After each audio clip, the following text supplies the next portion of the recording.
I am Joshua, 27 years old, and my parents grabbed a microphone at my brother's college graduation to tell 300 people that their second child was completely useless. Before I tell you about how I returned 7 years later as a healthcare CEO to strip them of their power and save the brother they destroyed, let me know where you're watching from in the comments. The heat inside the Agganis Arena was suffocating. It was May 18, 2018. Boston was experiencing an unseasonable heat wave, but the sweat running down my back wasn't just from the temperature. It was from the sheer anxiety of existing in the same space as my family. I sat in row M, seat 14. That was exactly 12 rows behind my parents and my brother, Matthew. They had the premium VIP seats, the ones reserved for the families of the absolute top-tier graduates. I was handed a standard admission ticket the night before and told to find my own way to the arena. My brother Matthew was the golden boy. He wasn't just graduating.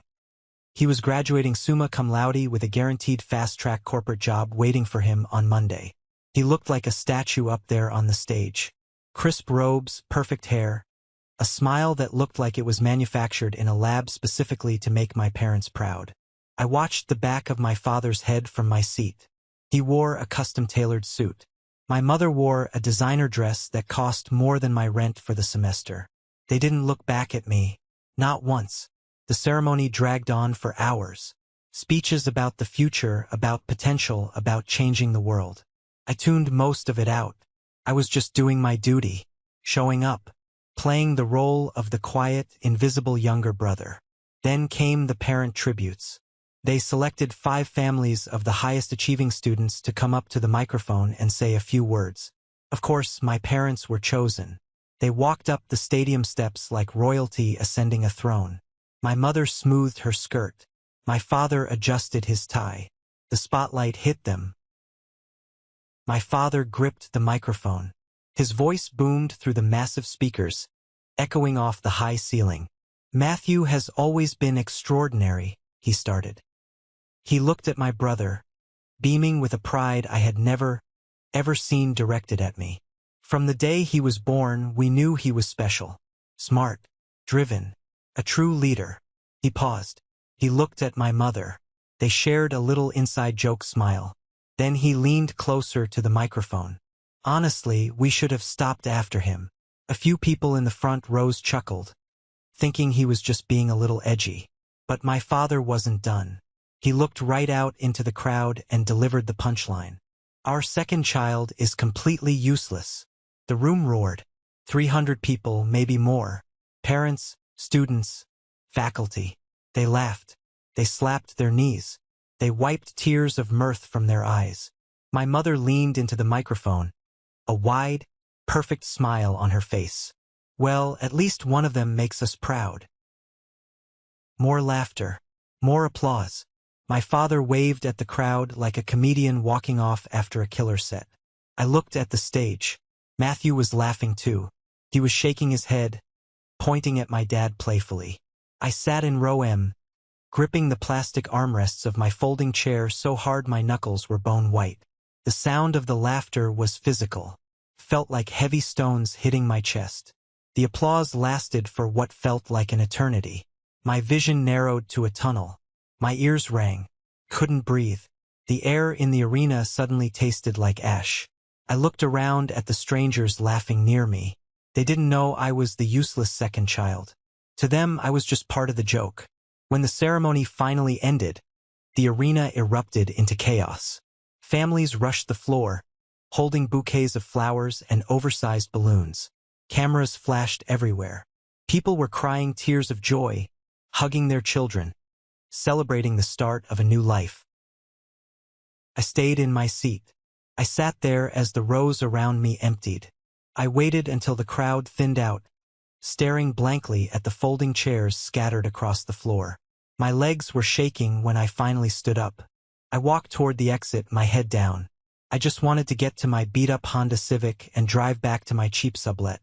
I wanted to disappear, but I didn't make it to my car. As I crossed the massive concrete parking structure, I heard my mother's voice. Joshua. Hey, wait up. I stopped. I turned around slowly. My mother was power walking toward me in her heels, looking annoyed. My father and Matthew were trailing a few steps behind her. Matthew was holding a massive bouquet of lilies. "Where were you rushing off to?" my mother snapped. "We have reservations at the Capitol Grill in 20 minutes. I stared at her. My chest was heaving. I could feel the blood pounding in my ears. "You humiliated me in front of 300 people. My father let out a loud, exasperated sigh. He actually rolled his eyes. "Oh, for God's sake, Joshua. It was a joke. Lighten up. You're always so damn sensitive. You told a room full of strangers that I am useless. You said you wished you stopped after Matthew." "We didn't say we wished we stopped," my mother corrected, completely missing the point. "Your father was just working the crowd. It's a speech. You need a little humor. Why do you always have to make everything about you? This is Matthew's day. Can't you just be happy for your brother for one single afternoon?" I looked at Matthew. He was 22 years old, standing there in his graduation gown, holding flowers. I looked him dead in the eyes, begging him silently to say something, to defend me, to tell them they crossed a line. Matthew shifted his weight. He looked at the ground, then up at the concrete ceiling of the parking garage. "Come on, Josh," he muttered. "Don't ruin the mood. Dad was just messing around. Let's just go get steaks." That was the moment. It wasn't the microphone. It wasn't the laughter of the crowd.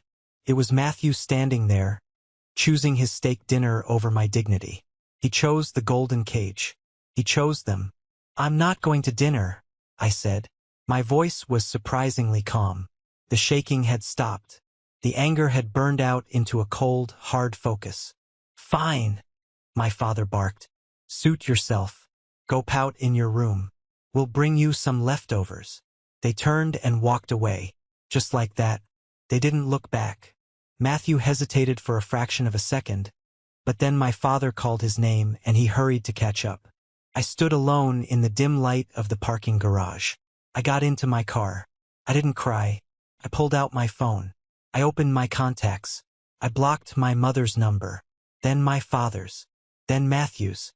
I opened my social media apps. I blocked every aunt, uncle, and cousin who had been sitting in that VIP section laughing. 11 contacts wiped out in less than 2 minutes. I put the car in drive and pulled out of the parking structure. As I merged onto the highway, I made a silent vow. I would never ask them for a dime. I would never ask them for help. I would build a life so massive, so unbreakable, that their rejection wouldn't even register as a scratch. I was done being the punchline. 7 years. That's how long it takes for a human body to replace every single cell. 7 years later, I was quite literally a different person.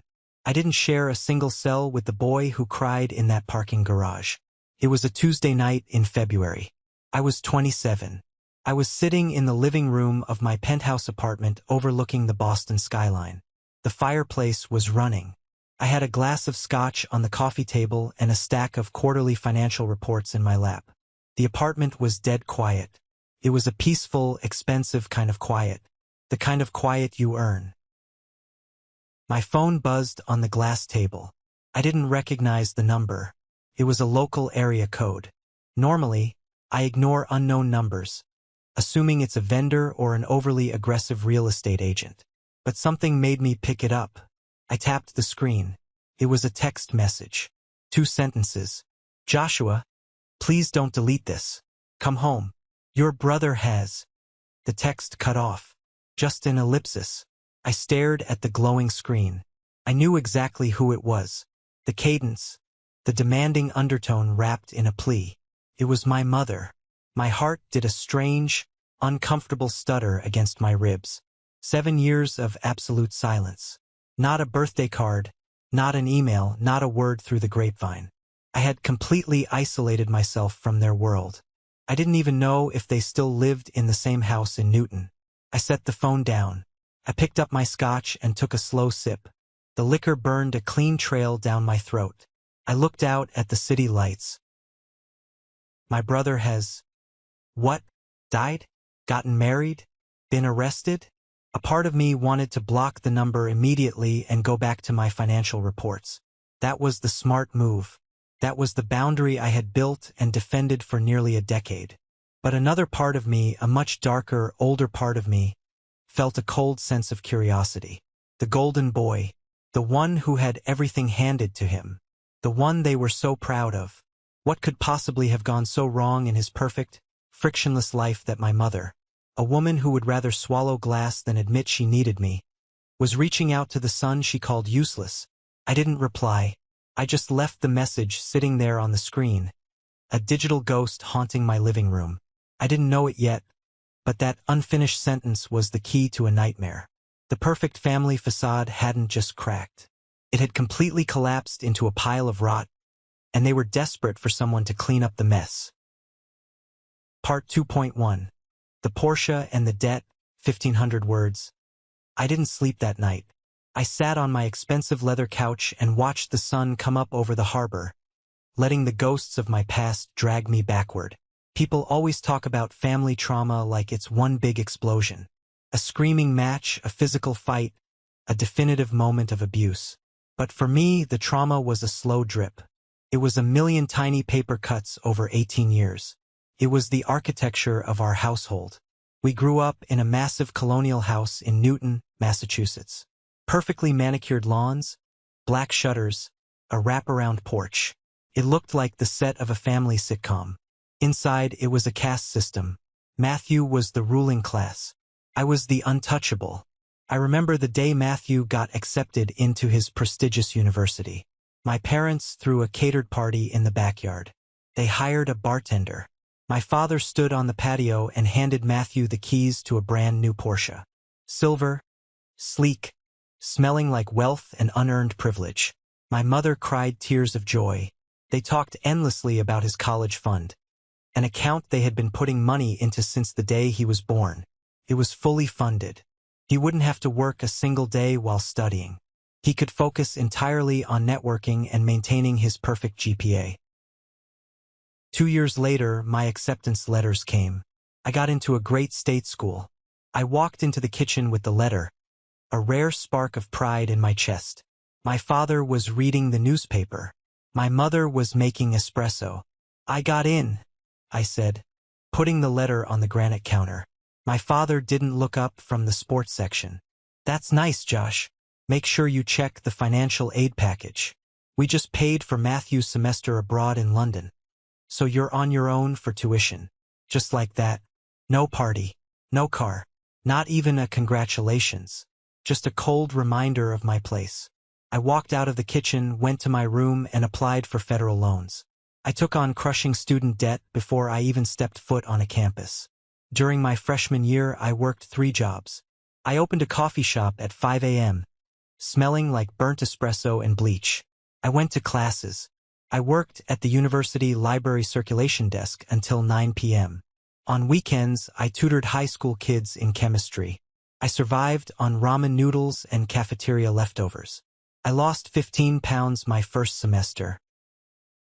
Meanwhile, Matthew was joining fraternities, taking ski trips to Aspen on my parents' credit card, and bringing home glowing report cards. The difference wasn't just financial. It was emotional starvation. I was drowning in work and debt, and my parents treated me like a ghost who occasionally occupied their guest room during holidays. The hardest part wasn't the work. I learned to love the work. The work was honest. The hardest part was the holidays. Thanksgiving during my sophomore year was a masterclass in psychological warfare. I took a bus home because I couldn't afford a flight. When I walked through the door, my mother immediately handed me a list of chores. Fix the broken hinge on the pantry door. Shovel the driveway. Pick up the dry cleaning. Dinner was always a performance. Matthew sat to my father's right, the seat of honor. I sat at the far end, closest to the kitchen door so I could clear the plates. My aunt and uncle were there, along with my older cousin, David. David was a snake in a Brooks Brothers suit. He always acted like my friend, pulling me aside to ask how my classes were going, nodding sympathetically when I told him I was exhausted.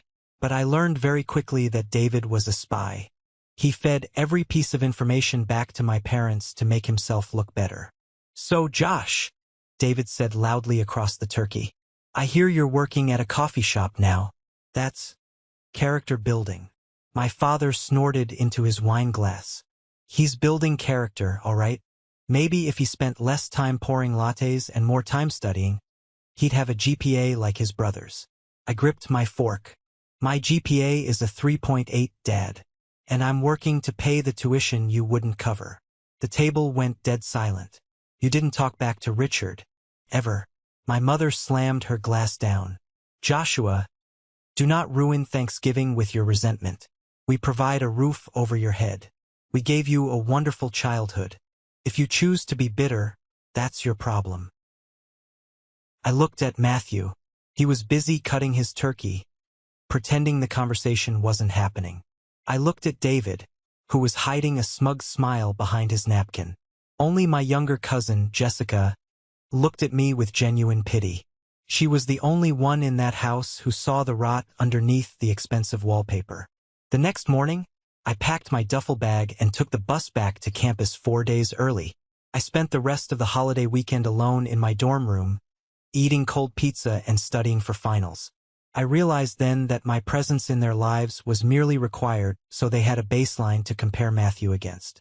Matthew was the success. I was the cautionary tale. They needed me to fail so his light would shine brighter. When I walked away after that graduation ceremony, I had nothing but my diploma, a mountain of debt, and a burning rage that kept me warm at night. I didn't just survive. I weaponized my anger. I started at the bottom of a medical research firm as a data entry clerk. I worked 80-hour weeks. I didn't go out. I didn't date. I didn't sleep. I just worked. I observed everything. I learned how the healthcare system operated, how funding was allocated, how the inefficiencies were bleeding clinics dry.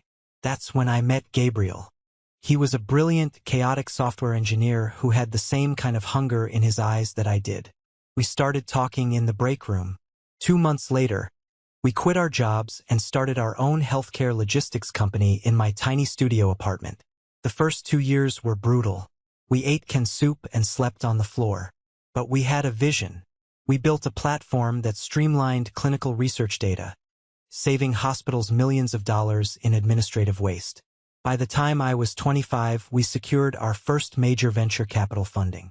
By 26, we were buying out failing regional clinics and restructuring them into highly profitable, efficient medical centers. My salary went from scraping by to numbers I used to think were fictional. We were the quiet giants in the New England medical scene. I bought the penthouse. I bought a custom watch.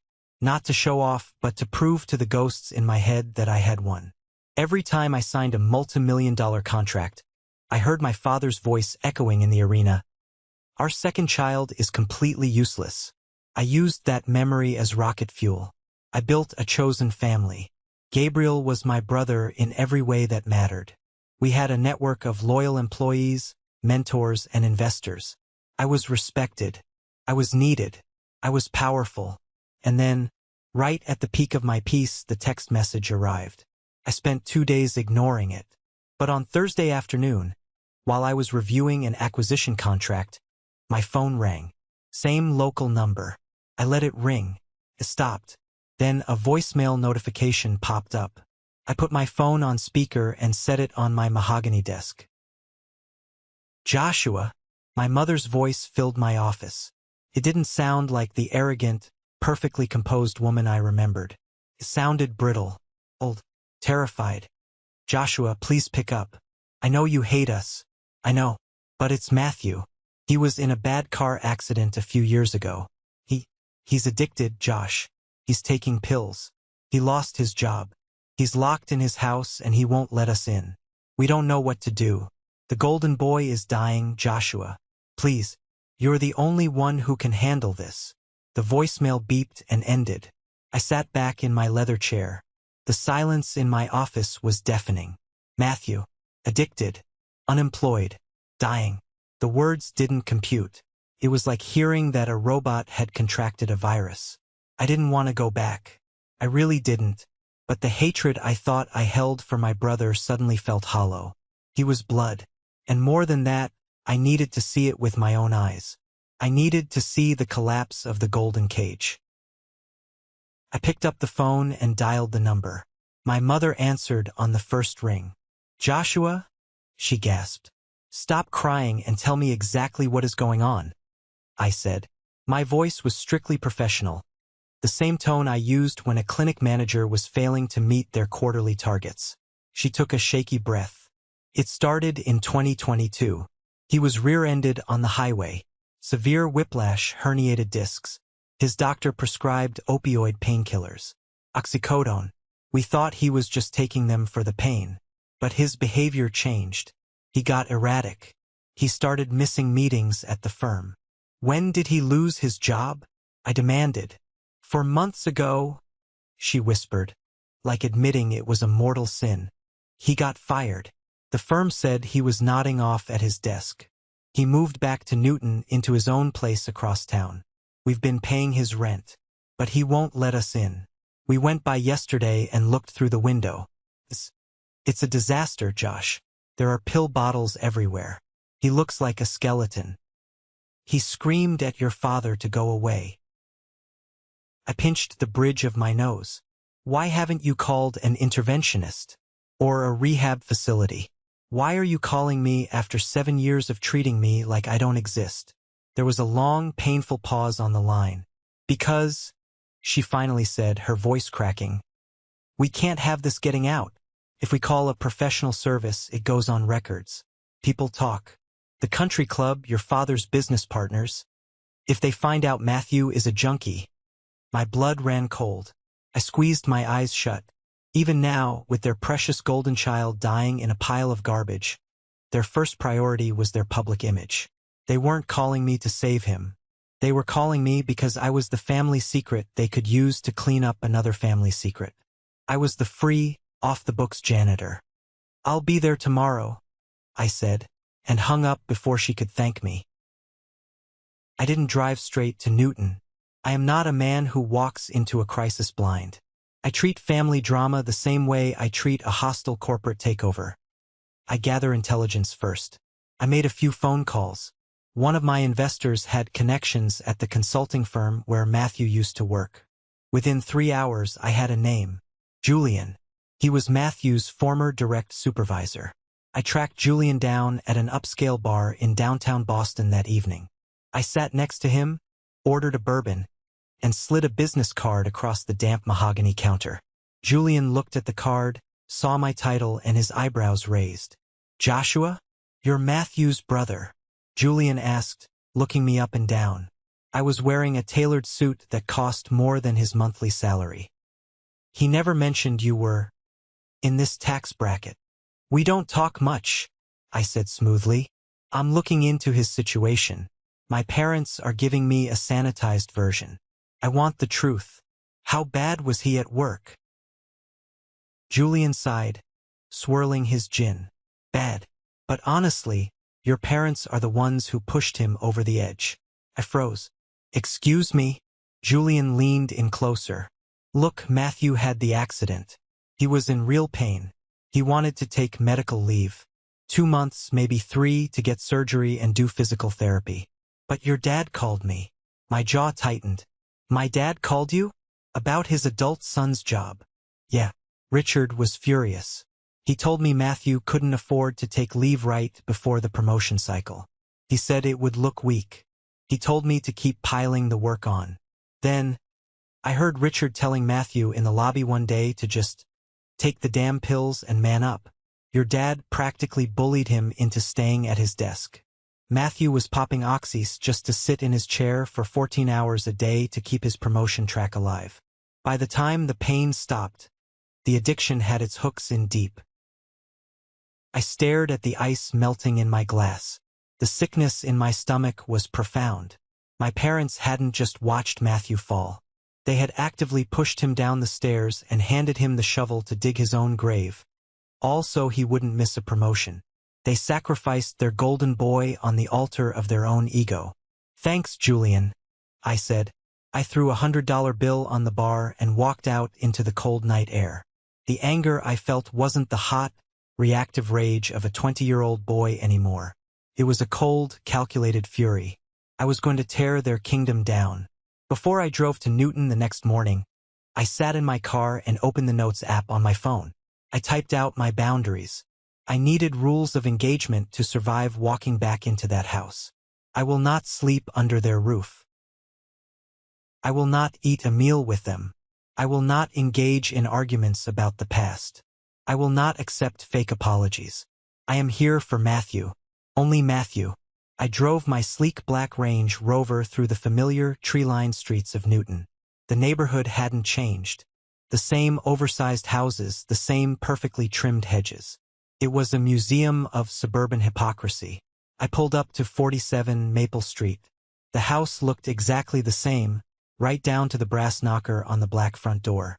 I parked in the driveway, deliberately blocking my father's Lexus. I stepped out of the car, adjusted my jacket, and walked up the front steps. I didn't knock. I pressed the doorbell once. A few seconds later, the door opened. My mother stood there.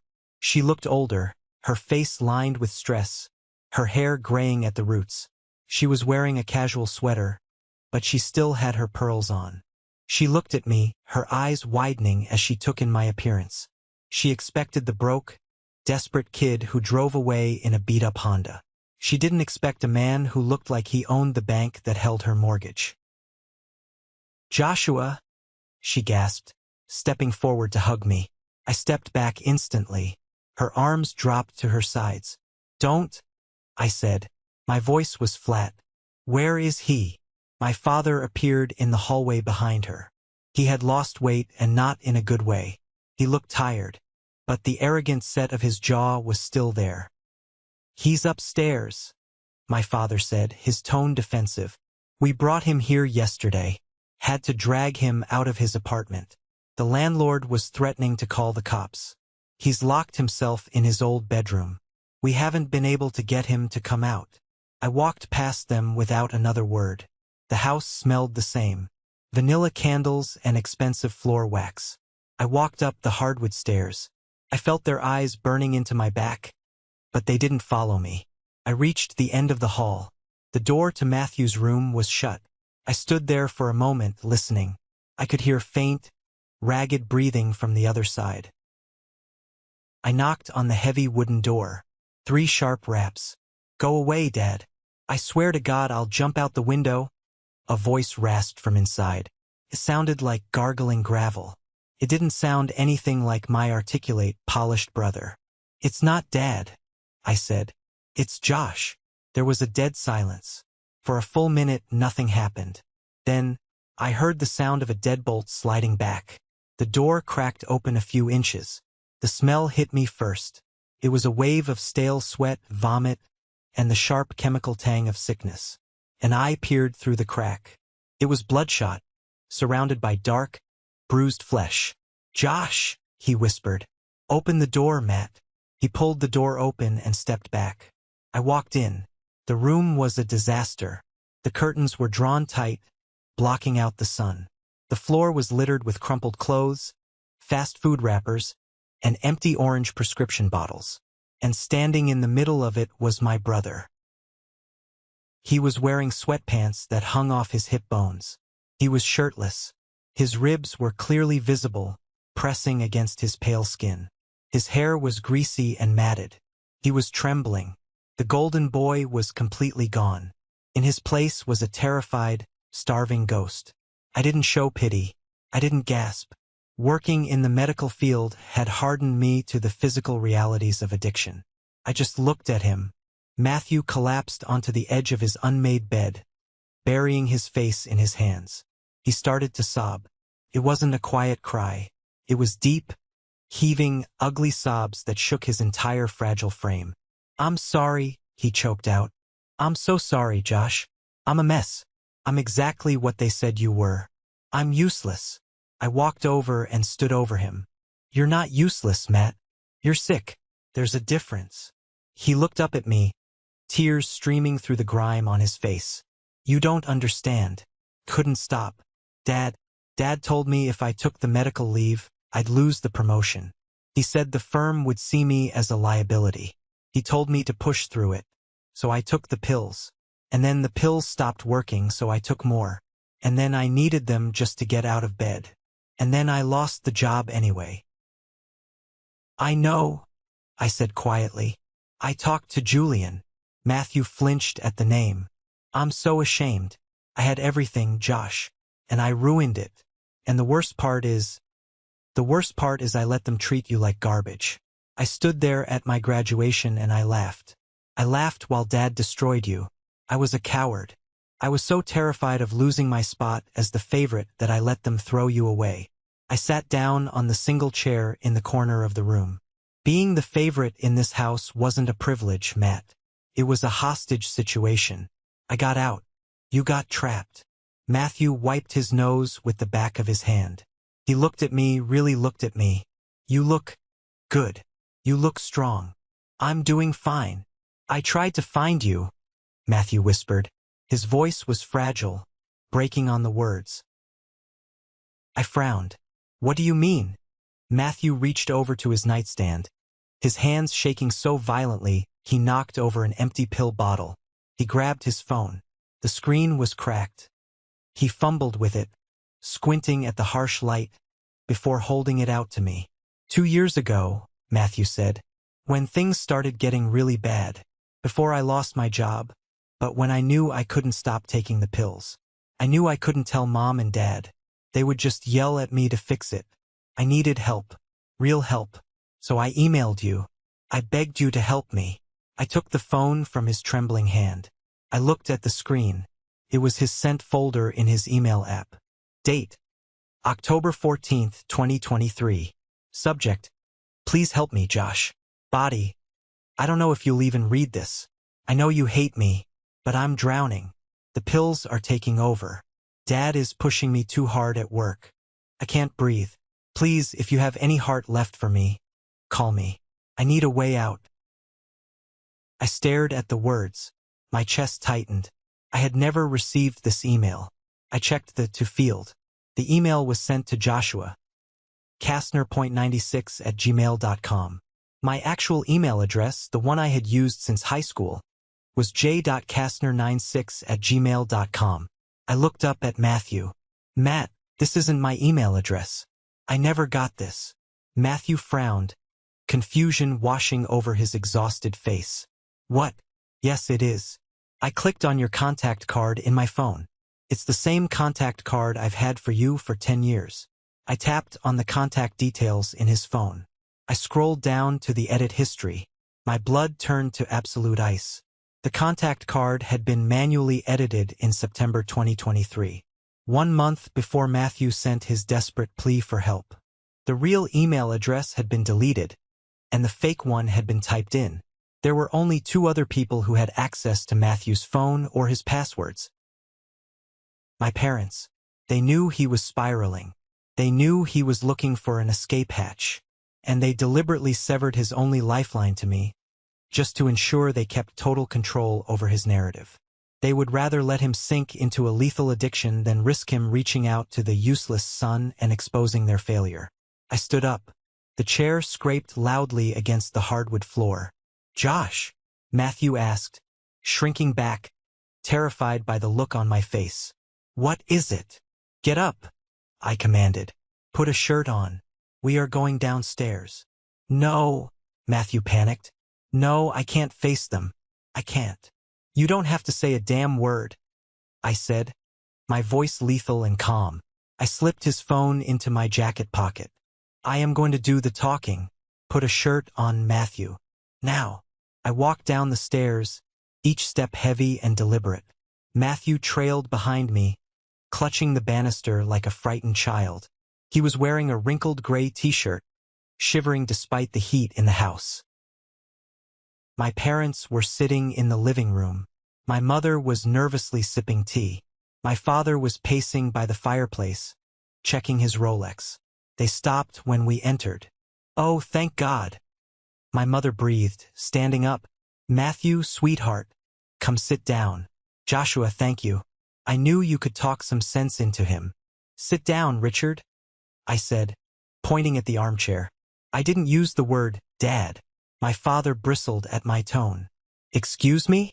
You don't come into my house and give orders, Joshua. I don't care how old you are. Sit the hell down, I roared. The volume and violence in my voice shocked even me. It echoed off the vaulted ceilings. My father blinked, stunned by the sheer force of it. He slowly lowered himself into the chair. I walked over to the glass coffee table and slammed Matthew's phone down in the center of it. The sound made my mother jump. October 2023, I said, looking directly into my father's eyes. Matthew tried to email me to ask for help with his addiction. He was desperate. He was drowning. But the email bounced into the void. Do you know why, Richard? My father's face remained blank, but I saw a microscopic twitch in his jaw. I have no idea what you're talking about. Someone went into his phone. I continued, my voice dropping to a dangerous whisper. Someone manually edited my contact card. They changed my email address to a fake one. They locked him in his cage and threw away the only key he had. My mother put a trembling hand over her mouth. She looked at my father. Richard, you didn't. Oh, stop the theatrics, Diane. My father snapped, dropping the facade. He stood up, towering over the coffee table. He looked at me with pure, unadulterated contempt. Yes, I changed it. So what? Matthew let out a broken sob from the doorway. Why? I demanded, stepping closer to him. I was taller than him now. I didn't have to look up anymore. Because he was having a moment of weakness, my father yelled. He was stressed at work. He was overreacting. If he had contacted you, you would have blown it out of proportion. You would have dragged this family's name through the mud out of pure spite. I was handling it. I was managing his recovery. You weren't managing his recovery, I shouted back. You were managing your reputation. You told Julian to pile work on him. You told him to take the pills and man up so he wouldn't lose a promotion. You drove him into addiction, and then you isolated him when he tried to survive.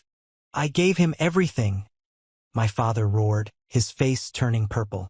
I gave him the car, the education, the connections. Everything he has is because of me. He just didn't have the backbone to handle the pressure. The room was vibrating with tension. My mother was weeping openly on the sofa. Matthew was curled in on himself by the door. My father pointed a trembling finger at my chest. You think you can come in here and judge me? You walked away. You abandoned this family. You don't get to waltz back in here and act like a savior. I am the patriarch of this family. I hold the purse strings. And I am making the decisions. He turned to my mother. Diane, call the lawyer. We are getting Matthew a conservatorship. I am taking full control of his finances and medical decisions. We are sending him to that facility in upstate New York. I knew the facility he was talking about. It was a cheap, lockdown rehab center in the middle of nowhere that specialized in absolute discretion, not actual medical care. It was a warehouse for rich people's embarrassments. No, Matthew whimpered. Please, Dad, not there. You don't have a choice. My father barked at him. Then he turned back to me, a cruel, triumphant smirk on his face. And you, Joshua, you can leave. You've had your little moment of righteous anger. But you have no power here. You have no money. You have no standing. You are legally nothing to him. If you try to interfere, I will bury you in litigation. I will use his college fund, his inheritance, everything I have to crush you. Now get out of my house. He thought he had won. He thought he was playing his trump card. He still saw the 20-year-old kid with a mountain of student debt standing in front of him. I didn't yell. I didn't scream. I just started laughing. It was a cold, dark, genuine laugh. It bubbled up from my chest and echoed in the silent room. My father's smirk faltered. My mother looked up, terrified by the sound. What is so damn funny? My father demanded, his fists clenching. I stopped laughing. I reached into the inner pocket of my tailored jacket. I pulled out my phone and a sleek, black titanium business card. I tossed the card onto the glass table, right next to Matthew's cracked phone. Pick it up, Richard, I ordered softly. My father glared at me, then looked down at the table. He leaned over and picked up the heavy metal card. I watched his eyes scan the engraved silver text. Joshua Kastner, Chief Executive Officer and Founder, Aegis Healthcare Logistics and Regional Hospital Network. I watched the exact moment his brain processed the words. His skin went the color of dirty chalk. Aegis Healthcare was the corporate entity that had just finalized the buyout of the clinic network his accounting firm serviced. That's right, I said, my voice lethal. I own Aegis, and your accounting firm's largest contract is with my subsidiary clinics. I am your boss's boss, Richard. My father's hand started to shake. The card slipped from his fingers and clattered onto the glass table. This is a joke. This is a fake. Call Julian, I offered, gesturing to his phone. Or call the board of directors. They'll confirm it. I took a step closer to him, invading his space, backing him up against the fireplace mantel. You think you can threaten me with lawyers? I have a legal team on retainer that costs more than your entire retirement portfolio. You want to talk about inheritance? Keep it. I make your net worth in a fiscal quarter. My mother let out a strangled gasp. She looked at me like I was a stranger. And I was. You're not sending Matthew to some cheap warehouse in New York so you can hide your shame, I said, my voice dropping to a low growl. I have already arranged a bed for him at Serenity Ridge in the Berkshires. It's an elite, evidence-based medical detox and trauma center. Costs $50,000 a month, and I am paying for it in cash. My father opened his mouth, but no sound came out. His absolute control, the foundation of his entire identity, was shattering into a million pieces on the living room floor. I pulled my phone out and dialed a number on speaker. It rang twice. Dr. Carter speaking. The smooth, authoritative voice of my chief medical officer filled the room. Dr. Carter, it's Joshua.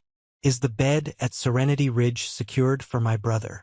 Yes, Mr. Kastner. The medical team is prepped and waiting for his arrival. Complete VIP protocol. No visitors allowed without your explicit, written consent. Thank you, doctor. We'll be there in 2 hours. I hung up the phone. I looked at my parents. They looked small, shrunken.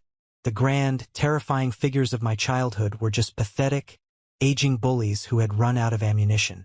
Here is what is going to happen, I dictated, leaving absolutely no room for negotiation. Matthew is leaving with me right now. You are not going to call him. You are not going to visit him. You have lost your privileges as parents. If you try to interfere with his medical care, if you try to file a conservatorship, I will personally ensure your accounting firm loses the Aegis contract on Monday morning. I will bankrupt you before lunch. Do we have an understanding? My father stared at me. The arrogance was completely gone, replaced by a hollow, terrified defeat. He slowly, barely visibly, nodded his head. I turned my back on him. I looked at my mother on the couch. You called me because you thought I was the janitor. You were right. I'm here to clean up your mess. I walked over to the doorway where Matthew was standing. He was staring at me with wide, disbelieving eyes. He looked at the Titans standing in the living room, and he looked at the terrified parents who had controlled him his entire life. Go pack a bag, Matt, I said gently. 3 days of comfortable clothes. Leave your phone here. You won't need it. Matthew didn't argue. For the first time in his life, he didn't look at my father for permission. He just turned and walked up the stairs. I stood in the hallway waiting. The silence in the house was absolute. It felt like the air pressure had changed after a massive explosion. My mother buried her face in a throw pillow and wept softly. My father stood by the fireplace, staring at the black titanium business card on the table like it was a live grenade. 10 minutes later, Matthew came down the stairs carrying a small duffel bag. He looked pale, sweating, the withdrawal symptoms starting to kick in. But there was a tiny, fragile spark of relief in his eyes. Ready? I asked. He nodded. We walked to the front door. My mother suddenly jumped up from the couch and ran into the hallway. Matthew! Wait, please, you can't just leave like this. We're your family. We love you. Matthew stopped with his hand on the brass doorknob. He didn't turn around to look at her. His shoulders hunched. You loved the idea of me, Mom. You loved the trophy. You didn't love me. He opened the door and walked out into the sunlight. I looked at my mother one last time. I felt absolutely nothing. No anger, no sadness, no vindication. Just a profound, heavy emptiness where my family used to be. I stepped out onto the porch and pulled the heavy door shut behind me. The click of the lock felt incredibly final. I walked down the driveway to my Range Rover. I opened the passenger door for Matthew. He threw his bag in the back and climbed into the leather seat. I walked around, got into the driver's side, and started the engine. As I backed out of the driveway, I saw the living room curtain twitch. My father was watching us leave. I didn't look back again. I put the car in drive and accelerated down Maple Street, leaving the perfect white colonial house behind us forever. The drive to the Berkshires took 2.5 hours. For the first hour, neither of us spoke. The silence in the car wasn't the tense, suffocating silence of our childhood dining table. It was the exhausted, shell-shocked silence of two soldiers who had just survived a massive artillery strike. Matthew was shivering. I turned the heated seats on high and adjusted the climate control. I handed him a bottle of water from the center console. He took it with trembling hands, managing to take a small sip before resting his head against the tinted window. We got onto the Mass Pike, the scenery changing from suburban sprawl to dense, rolling forests. The late afternoon sun cast long, golden shadows across the highway. I didn't know, Matthew finally whispered, his voice hoarse. I kept my eyes on the road. Didn't know what? That you built all of this. That you were a CEO, a millionaire. I thought you were struggling. Dad always told me you were probably working a dead-end job, drowning in debt. He used you as a threat. Work harder, or you'll end up like Joshua. I let out a dry chuckle. Yeah, well, spite is a hell of a motivator. I paid off my student loans 3 years ago. I built Aegis from nothing. Gabriel and I slept on the floor of my apartment for 2 years coding the logistics software. Matthew turned his head to look at me. I'm so proud of you, Josh. I really am. You did what I never had the guts to do. You walked away. I gripped the leather steering wheel. Hearing my older brother say he was proud of me, something I had craved my entire childhood, felt strange. It didn't heal the past, but it shifted the weight of it. You were trapped, Matt, I said quietly. They conditioned you to believe that their love was conditional on your performance. You didn't have a choice.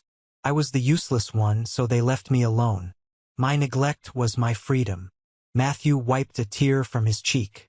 He looked out the window at the passing trees. Do you hate me, Josh? The question hung in the air, heavy and raw. I thought about the graduation ceremony. I thought about the Thanksgiving dinners. I thought about the years of being ignored while he shined. I used to, I answered honestly. I hated you for a long time. I hated you for not standing up for me in that parking garage. But I don't hate you anymore. I saw you in that room today. I saw what they did to you. We're both victims of Richard and Diane Kastner. They just used different weapons on us. Matthew let out a breath that sounded like a sob. I'm going to get better. I promise you, Josh. I'm going to beat this. I don't want to be their golden boy anymore. I just want to be your brother. We'll start with getting you clean, I said. A genuine, small smile touching my lips for the first time all day. Then we'll work on the brother stuff. We pulled into the private, gated entrance of Serenity Ridge just as the sun was setting behind the mountains. The facility looked like a luxury lodge, surrounded by pine trees and absolute quiet. A team of medical professionals was waiting for us at the front entrance. I parked the car. I walked Matthew up to the front doors. He looked terrified, his body physically aching for the drugs, but he kept moving forward. I handed him off to Dr. Ryan, the intake coordinator. Matthew turned around before he walked through the security doors. He looked at me, his eyes filled with a desperate kind of hope. Thank you, Josh, for coming back. I got you, Matt. I always got you. The doors closed behind him. I stood alone in the crisp mountain air. The storm was finally over. Now the real work of rebuilding could begin. The first 30 days were a living nightmare for my brother. I didn't see it in person, but I heard about it. I was back in my penthouse in Boston, running my company, while Matthew was 70 miles away in the Berkshires, fighting a war inside his own body. Dr. Ryan, the lead physician at Serenity Ridge, called me twice a week with updates. He didn't sugarcoat anything. The opioid withdrawal was brutal. Matthew suffered through the sweats, the tremors, the bone-deep aches, and the crushing psychological despair that comes when your brain is suddenly deprived of the chemical blanket it relied on for years. There were days when Matthew begged to leave. There were nights when he screamed at the nurses, demanding his phone so he could call our father and beg to be taken back to the comfortable cage in Newton. But I had made sure the facility was an absolute fortress. My legal team had drawn up airtight medical proxy documents. I essentially held temporary medical custody of his treatment. Richard and Diane Kastner could not penetrate those walls with their money or their lawyers. For the first time in his 29 years of life, Matthew had to face his demons without our parents swooping in to manage the optics. By week 6, the physical storm began to pass, and the real work started. The mental excavation. We began our joint family therapy sessions virtually. Every Wednesday at 4 p.m., I closed my office door, opened my laptop, and logged into a secure video portal. It was just me, Matthew, and his primary therapist, a sharp, empathetic woman named Dr. Evans. We did not invite our parents. They were the disease. You don't invite the disease into the operating room while you're trying to heal the patient. Seeing Matthew on the screen for the first time was jarring. He looked exhausted, but the sickly gray pallor was gone from his skin. He had put on a few pounds. His eyes, which had been dead and vacant in that dark bedroom, were starting to clear. During our third session, Dr. Evans asked a question that blew the doors off our entire childhood. She looked at the camera and said, "Matthew, I want you to tell Joshua what it actually felt like to be the golden child. Don't tell him what your parents wanted him to see. Tell him the truth." Matthew looked down at his hands. He took a long, shaky breath. "It felt like walking on a tightrope over a volcano," he said softly. "Every single day. If I got an A- instead of an A, Mom would stop talking to me for a week. If I didn't make the varsity team, Dad would look at me with this absolute disgust. I wasn't a son to them, Josh. I was an investment. I was their retirement plan for their egos. I knew that if I slipped even an inch, they would drop me. I saw how easily they threw you away when you didn't fit their mold. I was terrified of becoming you." I sat in my leather chair, staring at the screen. The resentment I had carried for a decade began to evaporate, replaced by a profound sorrow. "And Joshua," Dr. Evans gently pivoted to me, "what do you want Matthew to understand about your experience?" I swallowed the lump in my throat. "I want him to know that being ignored doesn't hurt less than being pressured. It just hurts differently. You were a trophy on a shelf, Matt, but I was the dirt under the rug. I had to build my own life from scratch because I knew no one was coming to save me. I had to become ruthless just to survive." Matthew looked at the camera, tears spilling over his eyelashes. "I'm so sorry I didn't reach down to pull you up, Josh." "I know," I said, "but we're here now." It was during Matthew's 8th week of rehab that the past reached out and tried to drag me back down. I was reviewing the salary structures for a newly acquired clinic in Rhode Island when my personal cell phone rang. The caller ID showed a number I hadn't seen in 7 years. Aunt Sarah. She was my father's younger sister. She was always the quiet one at family gatherings, constantly overshadowed by my father's booming, overbearing presence. I hesitated, wondering if my parents were using her as a pawn to get to me. I pressed answer. "Hello, Sarah. Joshua." Her voice was fragile, trembling like a dry leaf. "Please don't hang up. I heard what happened. I heard you took Matthew away to a facility. Your father is furious. He's threatening to cut everyone out of the inheritance. He's completely losing his mind. Let him keep his money, Sarah. I don't need it, and Matthew doesn't want it." "I know," she sobbed suddenly. "I know you don't. Joshua, I am calling because I need to confess something. The guilt is eating me alive. I haven't slept in weeks. I set my pen down. What did you do? It's not what I did, she cried. It's what I didn't do. Last year, around Thanksgiving, I went over to your parents' house. Your mother asked me to fix a setting on her iPad. While I was doing it, her email application was open. I saw a folder labeled Matthew Intercepts. My grip on the phone tightened until my knuckles ached. Explain. Sarah sniffled loudly. Your father hired a private tech consultant. They mirrored Matthew's phone to your father's laptop. They saw everything. Every text, every email. They knew he was trying to contact you. They intercepted the messages and changed the contact information. I saw the emails Matthew wrote to you, begging for help. I saw them, Joshua. And you didn't say a damn word? I said, my voice dropping to a freezing whisper. I was terrified, Sarah pleaded. Your father manages my husband's accounting firm. He controls our business loans. If I crossed Richard, he would have ruined us financially. I have kids in college, Joshua. I was scared. But seeing what they did to Matthew, watching him waste away while they just tried to hide him, I couldn't keep quiet anymore. I am so sorry. I should have warned you. I closed my eyes. The sheer, staggering level of manipulation was almost impossible to comprehend. My parents had essentially built a digital prison around their own son to protect their reputation. They monitored his descent into addiction and blocked his only exit route. Listen to me, Sarah, I said, my voice remarkably steady. I appreciate you telling me the truth, but you are a coward. You let my brother suffer because you were worried about your husband's salary. Do not ever call this number again. I ended the call and blocked her. The confirmation of the truth didn't make me angry. It made me incredibly grateful that I had walked away when I did. My parents were not just flawed people making mistakes. They were a toxic, destructive system. 90 days. 3 full months. On a bright Tuesday morning in late May, I drove my Range Rover back up the winding mountain roads to Serenity Ridge. The air was crisp and clean, smelling of pine needles and fresh earth. Felt like a fitting day for a resurrection. I parked in front of the main lodge and walked into the reception area. 10 minutes later, a door opened down the hall. I almost didn't recognize him. Matthew walked toward me, carrying the same small duffel bag he had brought with him. He had gained 20 pounds of healthy weight.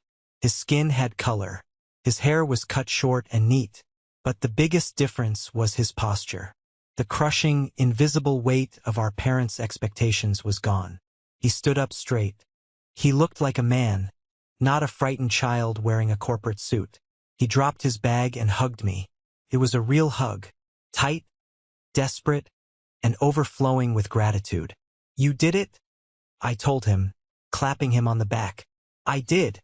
He smiled. A genuine, easy smile I hadn't seen since we were little kids playing in the backyard before the grading and the comparison started. And I'm never going back. We drove back toward civilization, but we didn't go to Newton. We didn't even go to Boston.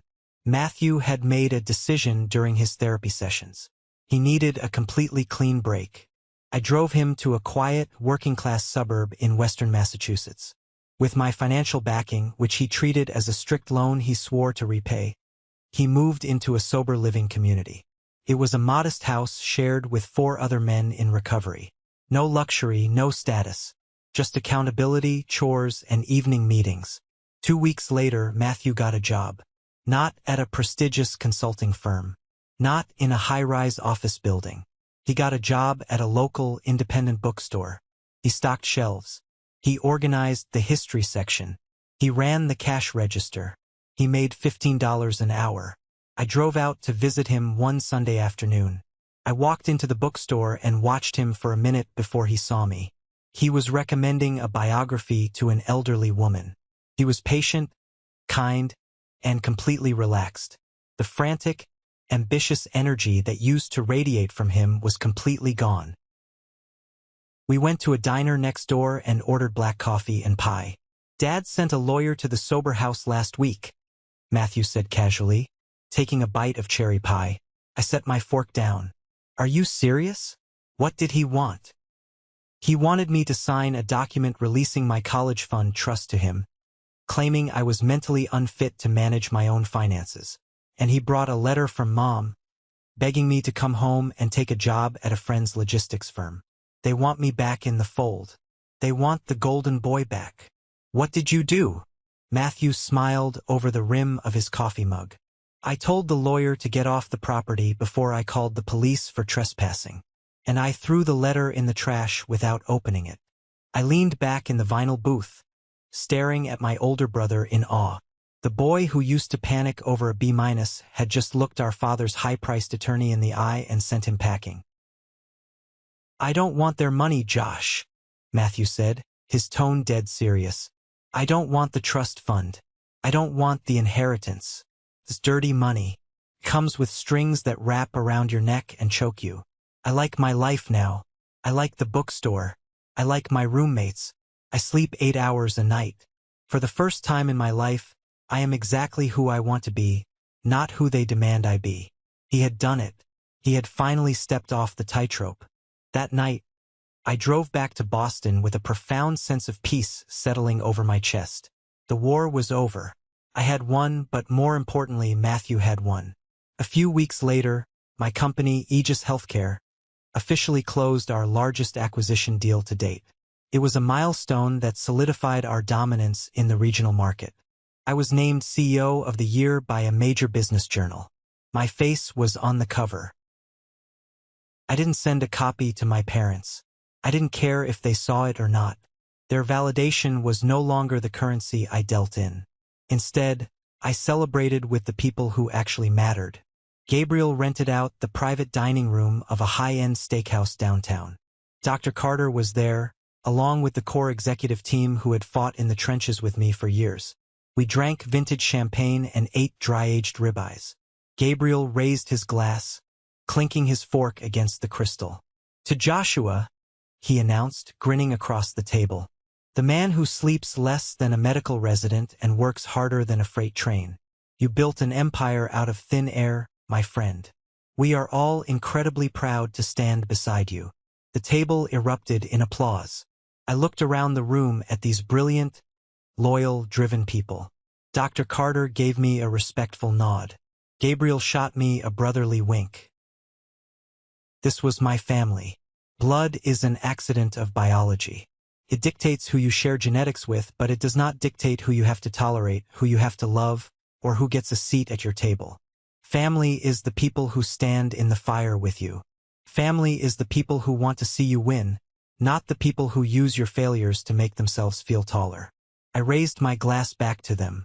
I had never felt more wealthy in my entire life, and it had absolutely nothing to do with the numbers in my bank account.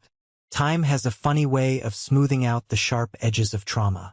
You don't forget, but the memories stop cutting you every time you touch them. It has been nearly a year since I walked into that ruined bedroom and pulled my brother out of the darkness. Matthew is still sober. He was promoted to assistant manager at the bookstore. He's dating a woman who teaches elementary school art. They go hiking on the weekends. He looks incredibly happy. We talk on the phone twice a week. We are finally building the brotherhood that our parents stole from us. Last week, my assistant walked into my office and handed me a stack of mail. Mixed in with the corporate letters and vendor invoices was a thick, cream-colored envelope. The handwriting on the front was unmistakable. The elegant, sweeping cursive of Diane Kastner. It was a Christmas card. I sat at my desk and stared at the envelope. 7 years ago, a piece of mail like this would have sent me into a tailspin. I would have agonized over whether to open it. I would have desperately hoped for an apology, a sign of remorse, a shred of parental love. I picked up the envelope, felt heavy. There was probably a long letter inside. Maybe excuses, maybe blame, maybe another attempt to manipulate me into bringing Matthew back into their web. I didn't open it. I held it over the silver trash can next to my desk, and I dropped it. It landed with a soft thud against the bottom.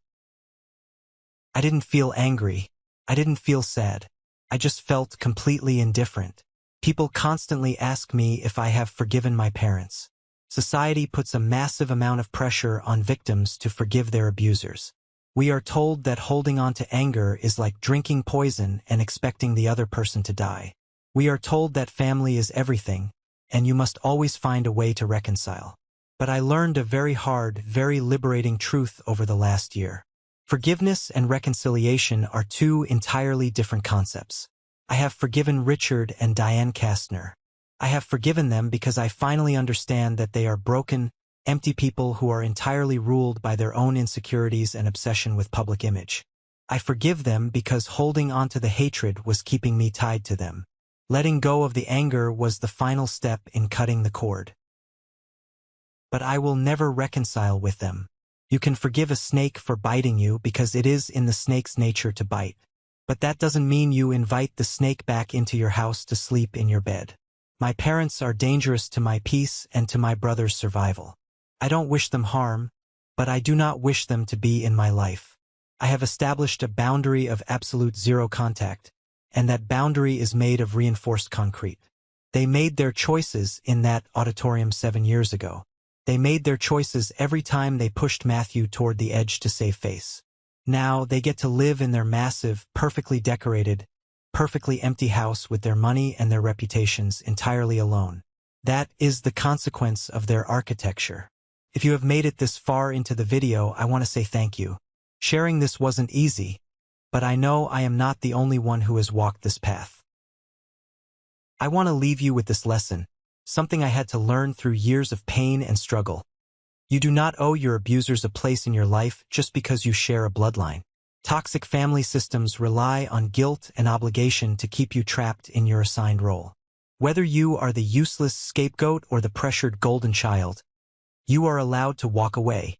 You are allowed to resign from a job you never applied for. Healing doesn't always look like a Hallmark movie where everyone hugs around a turkey dinner at the end. Sometimes, healing looks like blocking phone numbers, walking away from inheritances, and building a beautiful, quiet life far away from the people who broke you. Your peace of mind is the most valuable asset you will ever own. Protect it fiercely. I would love to know what resonated with you the most in this story. What is the biggest lesson you are taking away from my experience? Please leave a comment down below and share your perspective. Or, if you simply agree that setting hard boundaries is necessary for survival, just comment the word good so I know this message reached the right people. Thank you for listening, for validating my journey, and for being part of this incredible community. Until next time, stay strong and protect your peace.